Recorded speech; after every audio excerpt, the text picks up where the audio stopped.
Qu'est-ce qu'une série effective en musculation? L'autre jour, je tombe sur un réel où le créateur, comme à l'habitude des réseaux sociaux de nos jours, interjecte le spectateur en lui disant d'arrêter de faire 3 séries de 10. Puis il explique pour lui qu'est-ce que c'est 3 séries de 10. Donc d'abord, il fait une série, mais c'est trop facile, il a plein de répétitions en réserve, donc il va monter le poids pour la seconde série. Là, ça commence à être plus dur, mais il va encore monter le poids. Et sur la troisième série, je crois qu'il n'arrive à en faire que 9 parce qu'il a atteint l'échec. Mais on se rend bien compte que c'est pas forcément la même chose que s'il avait fait 3 séries de 10 à l'échec, à chaque fois, en choisissant peut-être la bonne charge et en la diminuant si nécessaire, ou même encore 3 séries de 10 avec 4 répétitions en réserve. Ça me fait également penser à John Meadows qui a pu s'entraîner et discuter dans le passé avec Dorian Yates ou Mike Mentzer, ces deux champions pratiquants de la haute intensité. Donc vous êtes certainement au courant que en général sur leurs exercices, ils ne faisaient qu'une série. Mais évidemment, ces derniers n'allaient pas, par exemple, directement faire leur série de 10. Avant ça, ils faisaient une montée en gamme, également de 10 répétitions, qu'ils ne les comptaient pas. Pour Dorian, c'était par exemple qu'une série.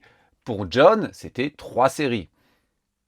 3, hein. Est-ce que c'est que de la sémantique ou bien les séries d'avant n'ont pas de potentiel hypertrophique? Si l'on considère la littérature scientifique, une série effective, du moins celles qui seront vraiment effectives, les plus effectives sont celles avec entre 2 et 3 répétitions en réserve jusqu'à l'échec. Je veux simplifier, histoire d'être sûr, 2 répétitions en réserve à l'échec. Alors, est-ce que pour autant une série avec 5 ou 6 répétitions en réserve ne procure pas de stimulus musculaire? Non, bien sûr qu'elle en procure un, mais il sera beaucoup plus faible. Si vous êtes débutant, c'est ok, mais si vous êtes quelqu'un d'expérimenté, ça sera peut-être même pas suffisant pour créer du muscle. Donc vous ne devriez pas vous baser là-dessus pour créer vos programmes. En fait, plutôt que de séries effectives, on devrait parler de séries optimales. Montrez bien déjà qu'est-ce qu'une série à l'échec. Selon les scientifiques, c'est une série où on n'est plus capable d'effectuer une répétition concentrique, donc par exemple une élévation latérale de monter le bras, tout en gardant la même technique. Peut-être qu'on pourrait rajouter des répétitions en plus en trichant, en se balançant, en pliant le bras, en compensant avec d'autres muscles. C'est pas ça qu'on veut, techniquement ça compte pas comme une série, ça serait même en vrai aller au-delà de l'échec. Pourquoi? Eh bien en musculation déjà, il faut standardiser les répétitions, c'est-à-dire que la forme d'une répétition à l'autre soit à peu près pareille. Il faut que l'effort soit reproductible et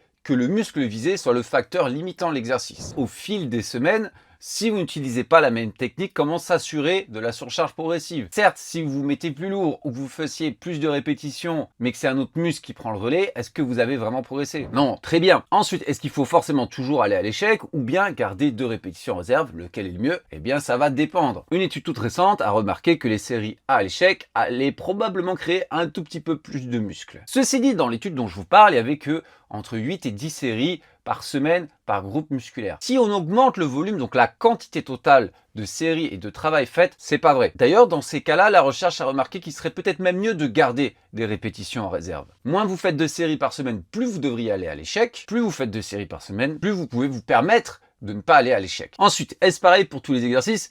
Évidemment que non. Vous vous rendez bien compte que un soulevé de terre et un leg curl, même si tous les deux vont bosser vos ischios, n'engendrent pas la même fatigue, ne sont pas si difficiles l'un que l'autre à faire et vont également pas du tout créer le même stimulus musculaire. Un leg curl, ça va utiliser peut-être 6 muscles dans votre corps, alors qu'un deadlift, c'est quasiment 400. Sans compter que sur ce dernier, à moins d'être un expert, en général, le muscle visé n'est pas le facteur limitant. Alors moi, il m'a fallu des années et des années. Maintenant, quand je fais du deadlift, je sens vraiment. D'ailleurs, ça devient lent à la remontée. Je sens vraiment que c'est mes ischios ou mes fessiers qui sont en fusion et parfois mes lombaires. Quand on n'est pas expert, déjà notre technique est mauvaise et souvent on va être limité par la posture, donc votre gainage, vos lombaires, etc. Votre cardio qui va s'envoler et votre technique qui va devenir n'importe quoi. Vous allez compenser. Mais même en gardant une technique nickel, vous avez évidemment beaucoup moins besoin d'aller à l'échec avec un soulevé de terre qu'avec un leg curl. Et c'est simple car, étant donné qu'on utilise tout un tas de muscles en synergie moteurs principaux, il y en a certains qui sont déjà au max de leur effort, pendant que d'autres arrivent encore